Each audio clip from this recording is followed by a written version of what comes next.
तो गाइस हम लोग बात ही कर रहे थे नेपोलियन के बारे में। तो अब हम लोग बात करेंगे कि क्या क्या रिफॉर्म्स लाया था। हम लोग बात करें नेपोलियन से, जिसकी वजह से हम लोग बात करें कि वहाँ की फ्रांस की जो जनता थी वो खुश थी उसकी डिक्टेटरशिप से। भैया इन लोगों को, आपको याद होगा कि इन लोगों ने कुछ समय पहले ही डिक्टेटरशिप मोनार्कशिप को हटाया था और डेमोक्रेसी स्टेब्लिश की थी। पर हम लोग बात करें कि इन्होंने ऐसा क्या था नेपोलियन के अंदर कि इन्होंने जो मतलब फ्रांस के लोग थे उन्होंने एक्सेप्ट कर ली थी उसकी डिक्टेटरशिप। तो समझते हैं। तो भैया फ्रांस के अंदर हमें पता है कि हम लोग बात कर रहे थे कि धीमे धीमे फ्रांस का जो फ्रेंच आर्मी थी तो वो क्या कर रही थी, धीमे धीमे जो फ्रेंच रेवोल्यूशन का इफेक्ट था तो अब धीमे धीमे जो कमांड कर रही थी यूरोप के ऊपर, अलग अलग जगह पे जा रही थी और अपने आप को स्टेब्लिश कर रही थी। तो नेपोलियन क्या कर रहा था, फ्रांस आर्मी के साथ मिलकर यूरोप के ऊपर क्या कर रहा था, स्टेब्लिश हो रहा था धीमे धीमे, और जो फ्रेंच रेवोल्यूशन के आइडियाज थे उनको स्प्रेड कर रहा था। क्लियर।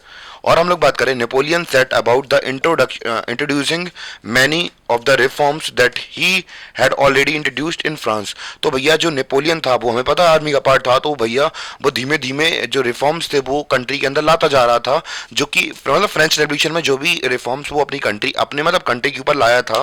तो वो जो कंट्री के अंदर रेवोल्यूशन के थ्रू हम लोग बात करें रिफॉर्म्स थे वो आए थे, अब वो यूरोप के दूसरे जो पार्ट थे वहां पे अब वो फैला रहा था। क्लियर। तो अब ये वाला सीन हो रहा था।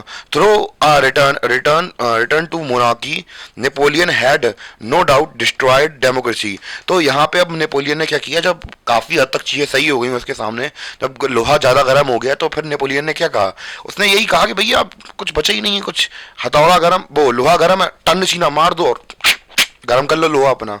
ठीक है। तो ये सीन देखने को मिल रहा था in France, but in the administrative field, he had incorporated revolutionary principle in order to make the whole system more rational and efficient. तो भैया उसने क्या किया, धीमे धीमे भैया कैसे भी करके जो डेमोक्रेसी थी उसको तो क्रश कर दिया, पर एक काम बहुत अच्छा किया उसने एडमिनिस्ट्रेटिव फील्ड में, हम लोग बात करें रिफॉर्म्स बहुत अच्छे किए।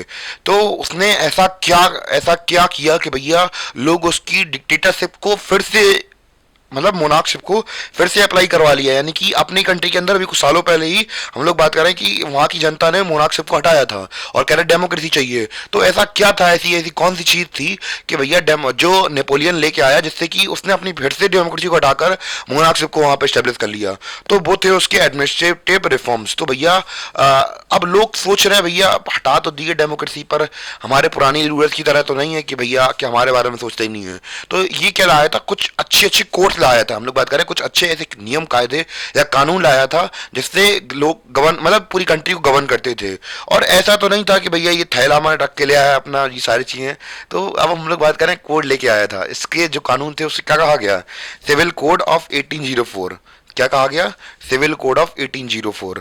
आई थिंक इतना क्लियर हो गया होगा कि कैसे हम लोग बात करें नेपोलियन ने जो फ्रेंच रेवोल्यूशन के आइडियाज थे वो फर्दर आगे जो यूरोप था वहां पे फैलाए, और फिर बाद में उसने क्या किया, डेमोक्रेसी को क्रश किया और अपनी जो मोनार्कशिप थी वो एस्टेब्लिश कर ली। और लोगों ने भी उसका विरोध नहीं किया क्योंकि उसके एडमिनिस्ट्रेटिव रिफॉर्म्स काफी इफेक्टिव और अच्छे थे।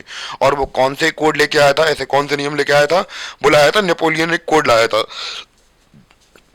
कौन से कोड, सिविल कोड ऑफ 1804। तो ये कोड से वो क्या कहलाया था, मतलब लेके आया था जिसके थ्रू लोग उसे पसंद कर रहे थे। इनिशियली तो पसंद करेंगे पर बाद में इतना ज्यादा पसंद नहीं करेंगे। क्लियर।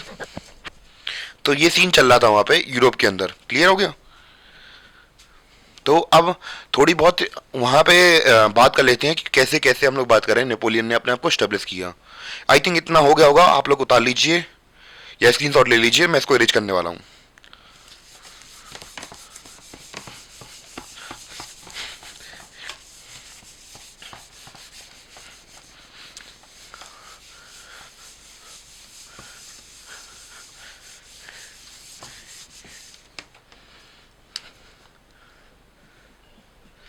तो अब हम लोग थोड़ा थोड़ा समझ लेते हैं कैसे कैसे चीज़ें चल रही थी यूरोप के अंदर या फ्रांस के अंदर, उसको समझते हैं। सबसे पहले क्या हुआ, रेवोल्यूशन हुआ,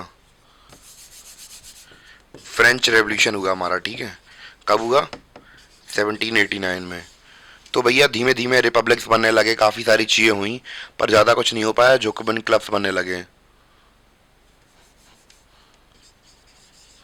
जोकोबिन जोकोबिन क्लब्स बनने लगे यहाँ पे हमारे, जब जोकोबियन क्लब्स बन गए और उसके बाद क्या हुआ, जो क्लब्स भी बनने लगे, फिर इसको फर्दर हटा के हम लोग बात करें, डायरेक्टरी भी आई। उसके बाद डायरेक्टरी आने के बाद यहाँ पे क्या चल रहा था, जो नेपोलियन था हमारा, वो धीमे धीमे आगे अपनी जो गाड़ी थी बढ़ा चल रहा था। मतलब नेपोलियन अपनी आर्मी के थ्रू स्टेब्लिश करता जा रहा था अपना साम्राज्य। और यहाँ पे हम लोग बात करें 1800 के आसपास में वो क्या कर लेता है, डेमोक्रेसी को पूरी तरह से खत्म कर देता है और अपनी जो मोनार्कशिप थी, जो यूरोप मतलब फ्रांस था, वहाँ पे स्टेब्लिश कर देता है। इवन की उस समय के जो फिलोसफर्स थे वो भी नेपोलियन से इतने ज़्यादा इन्फ्लुएंस थे कि बहुत से लोगों ने उसके बारे में बढ़ चढ़ के बात की है नेपोलियन के बारे में।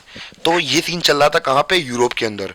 तो ऐसे करके जो नेपोलियन बोनापार्ट थे उन्होंने अपना साम्राज्य स्थापित किया था कहाँ पे, यूरोप के अंदर। या फिर हम लोग बात करें फ्रांस के अंदर एक महाशक्ति बन के निकले थे कौन, हमारे नेपोलियन बोनापार्ट।